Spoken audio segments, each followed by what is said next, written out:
નમસ્કાર મિત્રો, સંકલ્પ પરિવાર તરફથી સંકલ્પ ટ્યુશન ક્લાસ તરફથી સૌ મિત્રોને બોર્ડની પરીક્ષા દેવા જતા સૌ મિત્રોને ખૂબ ખૂબ ઓલ ધ બેસ્ટ કે પેપર સારું લખી અને તમારું અને તમારા માતા પિતાનું નામ ખૂબ જ આગળ વધારો. સાથે સાથે કે બોર્ડની પરીક્ષાની અંદર એક વાત તમને આજે કહું છું કે ઘણા વિદ્યાર્થીઓ એમ કરે છે કે સાહેબ હવે તો કાલે પેપર ચાલુ થાય છે એટલે આજની નાઇટ છે ને આપણે સાહેબ મૂવી જોઈ લેવી જોઈએ, સ્ટ્રેસ ઓછું થાય.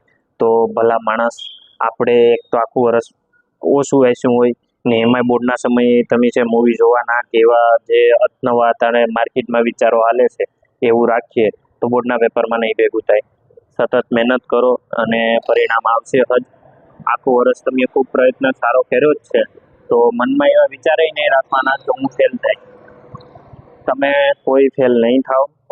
સિમ્પલ પેપર છે, એટલા બધી બહુ હાર્ડ પેપર નહીં આવે છે આ વખતે બોર્ડમાં, અને કંઈ એટલી બધી બીક કે મગજમાં એટલું બધી ટેન્શન લેવાની જરૂર છે નહીં. જેમ બને એમ ફ્રી માઇન્ડ સાથે પેપર દેજો અને સૌને મારા તરફથી ઓલ ધ બેસ્ટ. સંકલ્પ ટ્યુશન ક્લાસ તરફથી સૌને ઓલ ધ બેસ્ટ. જે મારા ટ્યુશન ક્લાસમાં આવતા એ વિદ્યાર્થીઓને તો પેપર સ્ટાઇલને એવું થોડું ઘણું શીખવાડ્યું છે.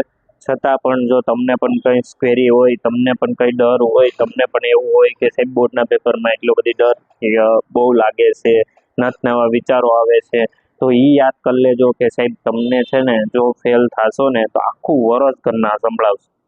આખું વરસ કાકા બાપાના કે સમાજના દરેક લોકો આપણે સંભળાવે છે. આ મારી અથવા તો કોઈ પણ અન્ય વિદ્યાર્થી જે બોર્ડના વિદ્યાર્થી હોય એને ખબર જ છે કે આખું વરસ પાછું ઓલું કરવું એના કરતાં 2 રાતું વાંચી લેવી જેથી કરીને તમે પાસ થઈ જાઓ. તો સંકલ્પ ટ્યુશન ક્લાસ તરફથી તમને ખૂબ ખૂબ ઓલ ધ બેસ્ટ કે જીવનના આઈએમપી પેપર તમે નોર્મલી રીતે દો અને તમારું પરિણામ સારું જ આવશે. All the best. Har Har Mahadev.